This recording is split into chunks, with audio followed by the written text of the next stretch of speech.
Hi friends, welcome back to Mazhathulli creations. ഈ channel നിങ്ങൾ ആദ്യമായിട്ടാണ് കാണുന്നതെങ്കിൽ സബ്സ്ക്രൈബ് ചെയ്യാൻ മറക്കല്ലേ.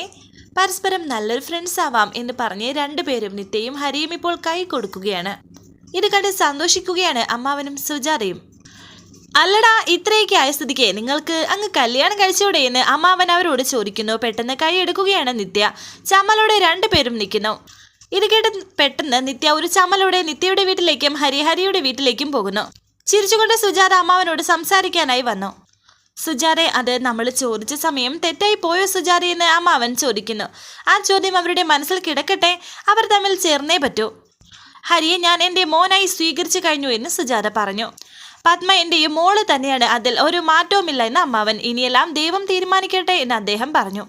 ശേഷം കാണിക്കുന്നത് ജീവൻ ഇപ്പോൾ ഹോസ്പിറ്റലാണ്. ജീവൻ ഇപ്പോഴും അബോധാവസ്ഥയിലാണ്. തൊട്ടരികിൽ സിസ്റ്ററുണ്ട്. ഇപ്പോൾ ചെറിയ ബോധം വന്നിരിക്കുകയാണ് ജീവന്. എന്നെ ഇവിടെ കൊണ്ടുവന്നത് ആരാണെന്ന് ജീവൻ ചോദിക്കുമ്പോൾ ആ സിസ്റ്റർ പറയുന്നു ഹരി എന്ന് പറയുന്ന ആളാണ്. അയാൾ പോയി ഡോക്ടറോട് ചോദിച്ചിട്ടാണ് പോയത്. നിങ്ങൾ ഇവിടുത്തെ പേഷ്യൻ്റ് ആണല്ലോ. എനിക്കൊന്നും ഓർക്കാൻ കഴിയുന്നില്ല. എത്ര ശ്രമിച്ചിട്ടും പഴയ കാര്യങ്ങളൊന്നും ഓർത്തെടുക്കാൻ കഴിയുന്നില്ല. എൻ്റെ ജീവിതത്തിൽ പ്രധാനപ്പെട്ട ആരോ ഉണ്ടായിരുന്നു. അതാരാണെന്ന് എനിക്ക് ഓർക്കാൻ സാധിക്കുന്നില്ലെന്ന് ജീവൻ. സാരമില്ല, എല്ലാം ശരിയാവും. ഡോക്ടർ എന്നെ ജീവന്റെ കെയറിന് വേണ്ടി മാത്രം നിർത്തിയിരിക്കുകയാണ്. എനിക്ക് അത് ഇഷ്ടവുമാണ് എന്ന് സിസ്റ്റർ പറഞ്ഞു. പഴയ ഓർമ്മകളിലേക്ക് തിരിച്ചു പോകണമെന്ന് എന്തിനാണ് വാശി പിടിക്കുന്നത്? ഇപ്പോഴത്തെ ജീവിതം രസമല്ലേ? ജോലിയുണ്ട്, അമ്മയുണ്ട്, സഹോദരിയുണ്ട് എന്നൊക്കെ പറഞ്ഞ് സിസ്റ്റർ ഇപ്പോൾ ജീവന്റെ കയ്യിൽ പിടിക്കുന്നു. പിന്നെ കാവലിരിക്കാൻ ഞാനും എന്നൊക്കെ സിസ്റ്റർ പറയുമ്പോൾ ദേഷ്യത്തോടെ ജീവൻ ആ കൈ മാറ്റി. എന്നിട്ട് തൊട്ട കൈ തുടച്ചു കളയുകയാണ്. ജീവൻ ഒട്ടും ഇഷ്ടമില്ലാത്തതുപോലെ വീണ്ടും ജീവന്റെ കയ്യിൽ പിടിക്കുകയാണ് ആ സിസ്റ്റർ. എന്നിട്ട് പറയുന്നു, എന്നോട് എന്തിനാ പിണക്കം കാണിക്കുന്നതെന്ന്. ഞാൻ എന്തെങ്കിലും തെറ്റ് ചെയ്തോ എന്ന് പറഞ്ഞ് ട്രിപ്പിന്റെ അതൊക്കെ ഊരി മാറ്റുന്നുണ്ട്. സാധാരണ ഹോസ്പിറ്റലിൽ കിടക്കുന്ന ഒരാളോട് ഞങ്ങളുടെ മനസ്സിൽ അങ്ങനെയൊന്നും പതിയാറില്ല. പക്ഷെ എന്താണെന്നറിയില്ല, ജീവനെക്കുറിച്ച് ഞാൻ എപ്പോഴും ചിന്തിക്കാറുണ്ട്. ഇപ്പോൾ എൻ്റെ പ്രാർത്ഥന എന്താണെന്നറിയോ? പഴയ ഓർമ്മകൾ തിരിച്ചു കിട്ടിയില്ലെങ്കിലും ഇപ്പോൾ ഉള്ളതൊന്നും ജീവൻ മറന്നു പോകരുത് എന്നാണ്.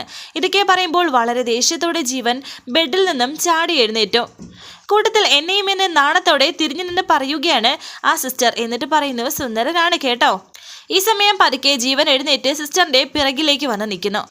സിസ്റ്റർ തിരിഞ്ഞു നോക്കിയപ്പോൾ പെട്ടെന്ന് ജീവൻ ഇങ്ങനെ പിറകിൽ നിൽക്കുന്നത് കണ്ട് ആകെ ഭയന്നു പോവുകയാണ്. ജീവൻ വല്ലാത്തൊരു നോട്ടം നോക്കുകയാണ് ആ സിസ്റ്ററിനെ. എന്നിട്ട് സിസ്റ്ററിന്റെ അരികിലേക്ക് ഇങ്ങനെ വരുന്നുണ്ട്. എന്നിട്ട് അവിടെ ഇരിക്കുന്ന ഒരു കത്രിക എടുത്തു. പേടിച്ച് പിന്നിലേക്ക് മാറുകയാണ് ആ സിസ്റ്റർ. ഇനി മാറാനായിട്ട് ഒന്നുമില്ല, അവിടെ ഒരു ഭിത്തിയാണ്. ഭയത്തോടെ നിൽക്കുകയാണ് സിസ്റ്റർ. ജീവൻ ഇപ്പോൾ ആ കത്രിക എടുത്ത് സിസ്റ്ററിനെ കുത്താനായിട്ട് ഇങ്ങനെ കണ്ണിൻ്റെ മുന്നിലേക്ക് വന്നു. എനിക്ക് ഈ ലോകത്ത് ആരെയും വേണ്ട, നിന്നെയും വേണ്ട. എൻ്റെ ഓർമ്മകളിൽ ഒറ്റ ആളേ ഉള്ളൂ, മനസ്സിലായോ? മനസ്സിലായോ എന്ന് വളരെ ദേഷ്യത്തോടെ ജീവൻ പറയുമ്പോൾ ആ സിസ്റ്റർ പേടിച്ചു പോകുന്നുണ്ട്.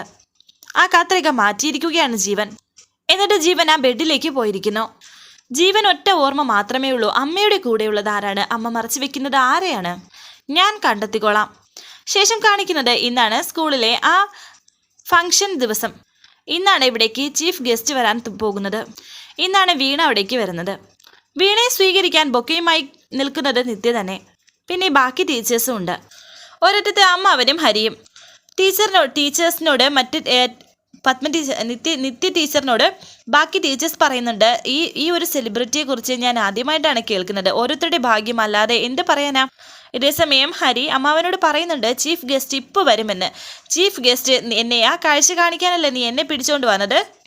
കല്യാണി അവളുടെ കയ്യിൽ നിന്ന് സമ്മാനം വാങ്ങിക്കുന്നത് എനിക്കൊന്ന് കാണണം, അതെൻ്റെ വാശിയാണ് എന്നൊക്കെ ഹരി പറയുന്നു. അങ്ങനെ ഇപ്പോൾ അവിടേക്ക് വരികയാണ് വീണ. എല്ലാവരും ആകാംക്ഷയോടെ നിൽക്കുന്നു. വീണ അവിടേക്ക് വന്ന് ഇറങ്ങുന്നു. വീണയെ കണ്ടപാടെ നിത്യയ്ക്ക് മനസ്സിലായത് വീണയാണെന്ന്. ഒരു ഞെട്ടലോടെ തന്നെ നിത്യ വീണയെ നോക്കി നിൽക്കുന്നു. ഇതേസമയം വീണയുടെ ആ പഴയ കാലത്തെ പറ്റി ഓർക്കുകയാണ് ഹരി. ദേഷ്യത്തോടെ അമ്മാവൻ വീണയെ നോക്കുകയാണ്. കുഞ്ഞിനെപ്പറ്റി വീണ പറഞ്ഞത് ഹരി ഓർക്കുകയും കല്യാണിയുടെ മുഖത്തേക്ക് നോക്കുകയും ചെയ്യുന്നു. ഇതേസമയം നിത്യ വീണ്ടും വീണയുടെ മുഖത്തേക്ക് നോക്കിയിട്ട് മനസ്സിൽ വിചാരിക്കുന്നു, ഇത് വീണയാണോ എന്ന്. നിത്യ തന്നെ വീണയ്ക്ക് ബൊക്ക കൊടുത്ത് സ്വീകരിക്കുന്നു. എന്നിട്ട് വീണ എന്നെ ഓർക്കുന്നുണ്ടോ എന്ന് ചോദിക്കുന്നു. ഇല്ലല്ലോ, താൻ ആരാണെന്ന് വീണ ചോദിക്കുന്നു. താൻ എന്നോട് സംസാരിച്ചിട്ടുണ്ട് എന്ന് നിത്യ പറയുമ്പോൾ വീണ പറയുന്നു, ഞാൻ എവിടെ ചെന്നാലും എൻ്റെ പരിചയക്കാരാണെന്ന് പറഞ്ഞ് എന്നോട് ഒരുപാട് പേര് വരുന്നുണ്ട്. എക്സ്ക്യൂസ് മീ, ഞാനൊരു സെലിബ്രിറ്റിയാണ്, പേരെടുത്ത് വിളിക്കുന്നത് എനിക്കിഷ്ടമല്ല. കോൾ മീ മാഡം എന്നെ വീണ ഇപ്പോൾ പതിയെ പറയുകയാണ് നിത്യയോട്. അത് കേട്ടതും നിത്യ മാഡം വരൂ എന്ന് പറഞ്ഞ് വീണയെ കൂട്ടിക്കൊണ്ടു പോകുന്നു. ഇന്നത്തെ പ്രോഗ്രാമിൻ്റെ ചാർജും മാഡത്തിൻ്റെ കാര്യങ്ങൾ നോക്കുന്നതും പത്മ ടീച്ചറാണ് എന്ന് പ്രിൻസിപ്പൽ പറയുമ്പോൾ പത്മയോ എന്നിങ്ങനെ വീണ ചോദിക്കുന്നുണ്ട് നിത്യയെ നോക്കിയിട്ട്. അതെ, നിങ്ങൾ പരിചയപ്പെട്ടില്ലേ എന്ന് ചോദിക്കുന്നു.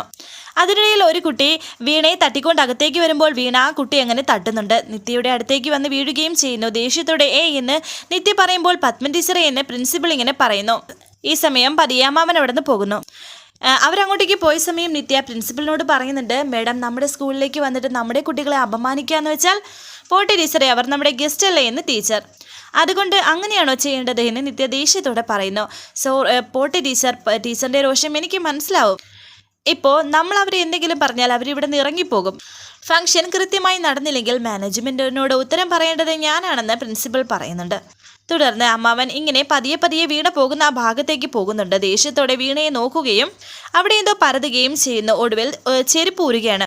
ചെരുപ്പൂരിയിട്ട് വീണയുടെ മുഖത്തേക്ക് ഒരൊറ്റയേറി. ഇത് നിത്യ കാണുന്നുണ്ടായിരുന്നു. എന്നിട്ട് അങ്ങോട്ടേക്ക് നോക്കിയ സമയം പെട്ടെന്ന് അമ്മാവൻ മറഞ്ഞു നിൽക്കുകയും ചെയ്യുന്നു. ഇതാണോ നിങ്ങളുടെ സ്കൂളിൻ്റെ കൾച്ചർ എന്ന് വീണ ദേഷ്യത്തോടെ ചോദിക്കുന്നു. ഒരു സെലിബ്രിറ്റി ഗസ്റ്റിനെ ചെരുപ്പറിഞ്ഞ് സ്വീകരിക്കാൻ വേണ്ടിയിട്ടാണോ നിങ്ങൾ എന്നെ വിളിച്ചത് എന്നൊക്കെ വീണ ചോദിക്കുന്നു.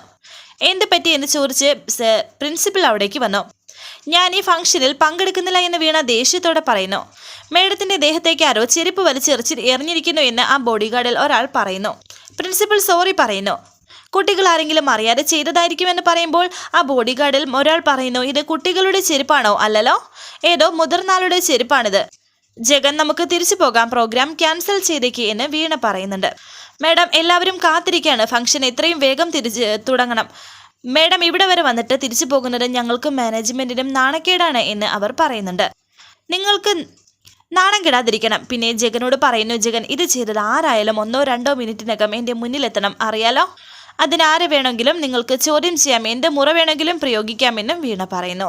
ദേഷ്യത്തോടെ അമ്മാവൻ അങ്ങോട്ടേക്ക് വന്ന് എത്തി നോക്കുന്നുണ്ട്. വീണ്ടും വരാനിരിക്കുന്ന പുതുപുത്തൻ എപ്പിസോഡുമായി വീണ്ടും കാണാം. Thank you for watching. Please subscribe, like, share my channel.